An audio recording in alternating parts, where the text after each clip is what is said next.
Everton are going to be a Premier League team again next season. Fucking hell. I wasn't there today. I was in the office, so I'm just going to hand over to the lads. Keith Tomlin on my right. What was that like to go through? That was a 2-hour-long panic attack at the end of a week of absolute misery. Someone's trying to drive down Hackentay in a red car, and they're getting absolute pelters, deservedly. Do you know what? If we take that to a football game, outside of the context of everything that's going on, I wish this was an old video, Marcus. If you take that, if you take it to the context of a football game outside of everything else, Everton actually played really well today. I think they controlled the game. They controlled possession.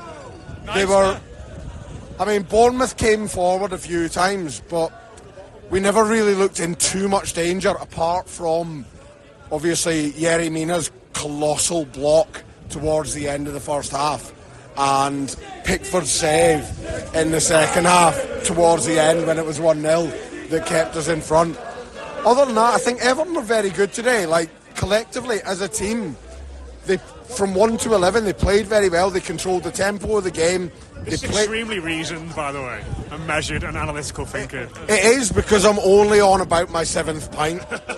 If you caught me in about an hour, it would have been a lot different, and the language would have been terrible. But I think this guy, there we go. He's gone. So, genuine, yeah. I think we were the better side. You could tell Bournemouth were on the beach.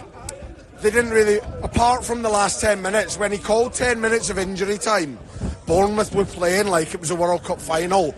And honestly, I thought my heart was going to shoot straight out of my chest.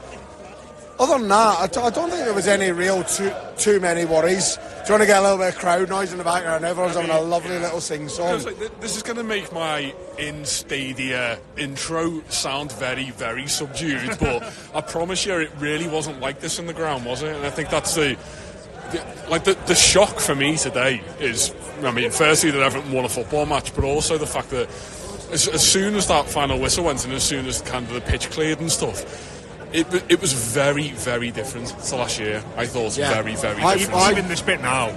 Yeah, absolutely. But I think, in the ground, there was how many people have we joked about outside the pub here saying the words, this can never happen again and never again next year. And it's because we sat in exactly the same position last year and said those words. But it really does feel like the tolerance for this sort of nonsense is gone now, Absolutely, yeah. And sadly, it annoys the fuck out of me when people from outside of Everton say, well, you tell me who's to blame for all this. And honestly, I don't think I'm exaggerating when I say there isn't a person employed by Everton Football Club who I would retain at this point. You look around at every single position. You be nice to Jordan Pickford. Forget it. Do you know what? He's my hero and saviour. He's a great. He's probably been Everton's best player this year, but he is ultimately part of a failing football team on a consistent basis now. We're not pointing individual fingers here, but what I'm trying to transcend is that wholesale changes are needed at pretty much every level. We've got footballers today who are getting linked with multi-million pound moves. Again, we don't have to name and shame them, but there's no one here who symbolises football greatness. And I'm not saying that we're entitled to that as Everton fans, but we absolutely do not deserve this. The ticking time bomb of relegation, it's palpable, isn't it? We all know that unless there is enormous change within this football club, it's coming. And I appreciate that this probably isn't the moment for this big scale, in-depth podcast about the problems that exist within Everton Football Club, because we'd need a good 4 hours for it. But there is a more obvious sense of relief than joy this year, I would say. But it certainly feels more like one we've gotten away with because we've been so consistently bad this season, as opposed to just snatching it at the death last year. There is a, you know, we are consistently bad, and I think that's been the major disappointment for me. And I can't even predict what happens next for Everton, because all of the things I want to happen, I bored myself with all of this narrative last season, and nothing really changed. Well, I don't know about you, but last year, after the Palace game, I stayed behind. I didn't go on the pitch because I'm a grown man, and you know, I stayed behind, gave them a bit of a clap. They fought and worked and dug themselves out of a hole last year. This year, it feels like, genuinely, we stayed up this season because other teams were worse than us. Not because we deserved to stay up through our own hard work. Leicester and Leeds have, over the last 2 months, imploded, which has given Everton a door, and they've climbed through it. So I'd rather, like, as soon as that final whistle went today, I got off. I didn't want any part of it. Like, I wanted to come back here and spend the time with the people that actually deserve to enjoy today. The ones that have been through it week in, week out, every week this season. Newcastle at home, Brighton at home. Those sort of games where we got absolutely leathered and the club showed us nothing, and yet we still turned up for them. Matt? What, overall thoughts? Someone just tell me, can someone just talk about how boss Decore's goal was for a bit? Well, yeah, it was boss. But I just preface what I say with 2 words. Not dead. You know what? It was not dead yet, now it's not dead. On Decore, it is mad to think how massive he's been in the last 5 months. And Lampard wanted him gone. He was play him at any price. He could only have been a matter of hours from a transfer to Fulham, was it? And the speed at which he came back and became an integral player. And it's not, I think it was about 35 minutes. It's a fantastic strike today. I've seen that lad smash those into row double P in the park end. So how he managed to control it, I've no idea. But he was enormous for us for probably the entire back half of the season. Brighton comes to mind. Notts Forest comes to mind. You know, we essentially. Absolutely. We changed our style of play because we realised that he was actually quite a good footballer and quite useful for us. And he's obviously adopted this role in between, you know, whatever lacklustre striker we've played and the other 7 centre midfielders that usually play for Everton. But I think the enormity and the moment belonged to him. I think it's fitting that he was probably arguably the man of the match. I thought James Garner had a really good game in a position that obviously was totally unfamiliar to him, but very much like Iwobi at the back end of last season. Yeah, absolutely. Any other day, James Garner would have been hands down man of the match today. He was phenomenal. They didn't get a sniff down that left hand side the whole game, and for a player who's a centre midfielder playing as a right wing back, he gave us an outlet going forward, and defensively he was absolutely superb. He was a wild Boyland appears. A wild Boyland is approaching across the car park. I think we might even get him on the podcast here. I mean, let's go to Dave first. How do you feel after that? Euphoria is there, mate, but the longer I start thinking about this after everyone's had a bevy and all that, it's like, and I think everyone will start saying it just can't happen again. And look, don't want to put a downer on this because, like I said, that word euphoria about us staying up here. Got the athletics best just strolling past us here, like he can talk in a minute. What Keith was saying there about James Gardner, being able to, like, the trust you put in somebody to play that sort of position, particularly when we're playing three centre-backs there, which I've not ever rated for us playing in that sort of way. To put him there, a right wing back, I looked at the lineup and said, what the fuck's he doing here? Has Dice been having a bevy before he picked this team? You see that, and then you see McNeil doing what he was doing and all that. And do you know where it's really frustrating is seeing a team that can perform like that? You do that, I don't know, pick your name of weeks ago. You start playing like that, you're nowhere near in this position. And that's what is frustrating about it. But yeah, I thought with Bournemouth as well, again, like I think Keith stole my line there when they started playing like they were in the World Cup final. That felt like that from the start. Every single time they're getting the ball, fucking Solanke, who the shite fucked off to them, he started knocking it round like he was fucking that Nunes that they've got or something like that. It was basically every time they crossed the halfway line, wasn't it? It was like, oh God, here we go, they're going to score.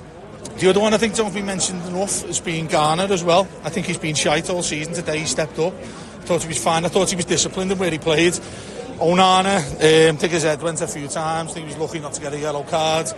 Yeah, I mean, and I think what most of the lads have echoed there, Matt, is the core.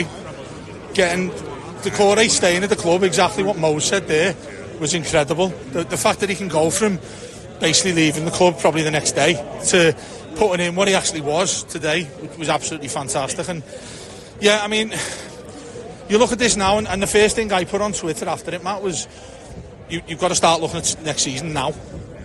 Do we have to? No, we don't know.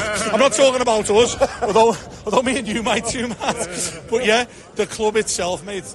The fact that we're in and it is that fucking how we all feel now, the relief and happiness, and everyone's having a laugh and listening to all the great music and all that. It's just shit that it's because we've battled to stay up. Do you know what I mean? I am putting a massive down on everyone here, like, but fuck that. It's a conversation for the future, isn't it? But you look at the sides that went down. I can't believe Leicester have gone down. Leeds were sort of thinking it because they've had about 9 managers this season. Fat Leicester went was mad, and 36 points to stay up. I don't know why we've done that either. So, look, count yourselves lucky once again. Probably luckier than last season. This can't do it for the third time. It's just not going to happen if you keep doing this. Leicester for me is probably the best squad to go down on paper since Leeds that time. Yeah, like it's crazy. The players they've got. Their first goal today was like a brilliant move, like like intricate. Shit defending, I would say, but you know. Go and take half of their players, don't know. But yeah, honestly, if their best 11 versus our best 11, you're talking maybe Pickford and Iwobi might get in. Yeah, like well, that's it. Point, that, that's it, and it's. I said it outside of the it was Leicester actually, yeah. Speak to Phil Hay from The Athletic, and I said it'll be a robbery if we stay up, and we've just done the heist of the century there. We really have. Yeah. But it's just, I mean, what can you say? I said to one of the regulars there, we stayed up by the skin of our teeth. Is it anything to celebrate? Well, 17 teams avoided relegation. We just did it last. That's as simple as that. You go from 8th to 17th. We've all done the same thing. We just waited till the last day to do it. The last half of the last game. So everything gets reset now to 0. Allardyce was fucked off as well. That's boss, isn't it? The fact Allardyce. Second relegation in a row for him. Yeah, I mean, you're talking reference tonight to like being happy about it and all that. It's like we come to the best place in town as well, don't we? If we can't be happy about this, we may as well pack up football. And I mean, you know, you don't want to revel in teams getting relegated, but a team that sing about poverty and about certain politics every time they come to Goodison Park. Les Roberts is here to take over from me there with that. Sorry, I just think, right, we've lost Leicester, but we've inherited Luton. Now I am convinced that when Luton come to Goodison next season, we're going to be like, those Leicester lads were all right actually, weren't they? Because I think they're going to be horrific. Every one of their games is going to be like a top category game. Yeah, now. Every single one of them. Yeah, I'd probably just echo what Matt said there. It's like it's no celebratory mood, but you've got to enjoy this because it's the best we've got. It's like, you know, we've stayed up. After 60 minutes, it wasn't looking very likely. Leicester were 2-0 up. I didn't think there was a goal in that game at all. But now Abdoulaye Doucouré has wrote his name. Didn't they go 2-0 up after we went 1-0 up? Oh, I don't know. Either way, they were winning. So as soon as they were winning against West Ham, we had to win that game. And we did. I didn't think there was a goal in that team, and there probably wasn't. There just happened to be that fucking wonder strike from Doucouré, which now goes in the annals of history with Gareth Farrelly and Barry Horn. What is it with midfield? That's Barry Horn! That is like... that is like 3 last day relegation escapes and 3 absolute worldy goals to do it for us. So, you know, it's... You could say Dice got it right today because he set that team up to not lose and nick a goal, and we did. It's not cause for celebration, but it's all we've got at the minute, so we've just got to like enjoy this moment because we have stayed up, and it's nice that we've stayed up. It's good that we've stayed up because going down would have been unthinkable. We all know that, and it's just, I know we say never again, but fucking hell, there needs to be some change at that club now. No footy, no Everton for 2.5 months either, which is going to be amazing. Laura, you know what I have to add? I just want to say, like, on Friday you got a birthday present. It was James Tarkowski pillow with his face on, with him in the nud.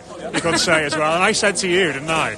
If he makes a mistake, I was fuming. If he makes a I know where mistake on this is going. Sunday, I'm getting that pillow and burning it. So I don't know what went through your head when he played that horrendous pass at the end of the first half. Oh, I was literally just saying to Mose then that there were 3 points that I remember from the game today. The goal, Tarky's mistake, and Jordan Pickford and Solanke, that whole, like, whatever the fuck went on there. But honestly, like, I just thought I had visions of me fully going home and just binning that cushion. But now, do you know what, though? Apart from that mistake, I think he had a good game. And I think as well, I don't know whatever everyone else has said, but James Garner, I think he had a fantastic game there. As we're now calling him, Jimmy Bidston. Or Jimmy Burko or Jimmy Bidston. Any of the names along the Wirral line, that is his new nickname. But yeah, Tarky, I could have killed him. Genuinely could have. I was like, this can't happen, because I know that I'm going to go back to the pub to a million people wanting to kill me, like blaming me for it, which obviously it's not my fault. But we're fine. What was it like? I mean, what was it like in the ground when Leicester went 1-0 up? Like, was it? Did the mood stay with the players and positive, or was it like proper? Because on Sky, they were sort of saying like it went deathly silent when that news came through. It wasn't like, so it was just before half time, and you could tell the whole ground was nervous in it. There was a good atmosphere today, but you could tell everyone was nervous. And I think it just sort of went, everyone took a little minute, went, right, okay, fair enough. But Everton had a few chances just before the end of the first half. Some great saves there. I thought we were having another Sebastian Friday, honestly. But, I mean, going into half time, the players got a good round of applause, and coming back out at the start of the second half, the energy was back. It was a positive energy. It was pushing them forwards rather than getting on the backs. And yes, there were mistakes today. There were a few misplaced passes. There were a couple of poor crosses and whatnot. But nobody really got on to them. Everyone just went, right, okay, let's go again. Let's get the ball back, recycle and try again. And it's genuinely like as good a Goodison crowd as I've ever heard. It was, even when I've watched, we say, successful, decent Everton teams, the atmosphere today was up there with them. It was a positive atmosphere the whole way through. Everyone was behind them, everyone was pushing them forwards. And I think the players did respond to that as well. I think you could see as well, there was a moment where Dwight McNeil came from left back to chase their right winger, then the right back, then the keeper, then the left back. It was like a 70-odd metre sprint, and the crowd react to that, the crowd respond to that sort of thing, and that's what we needed today. That was really funny, that what you mentioned about that move that he did, because they had no chance of winning the ball. It was almost like he was just running around the pitch just to get the fans up, weren't he? He never got within 20 yards of the ball at any point, but he was running really fast. It's that effort, isn't it, that you want to see from the team? Like you're literally fighting. I think for me, like, I had a different experience with the whole Leicester and Leeds score, where I had signal and also I sit right behind the media, so people would tap me on the shoulder going, Laura, what's the update? What's the event? I'm going, I actually don't know at this point, because he's changed his laptop screen to do some typing.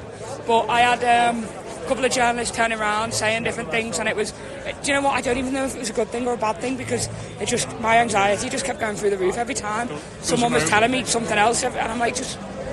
There was a moment at Leicester where someone had obviously told them that Bournemouth had equalised, and all their fans were going mad, thinking that they were staying up as a result. That actually made my day. That's fucking made my day. Tell you what, get videos of that on the socials right now. Just a quick word on them Bournemouth fans. They are horrible, aren't they? Couldn't sell their allocation for the last game of the season. We'll just let Hackens Hay take over. We have no manners. We spend our dollars. We are respected wherever we may go. Oh, marching down the Goodison Road. Oh, the windows open wide. We'll start to wrap this up now.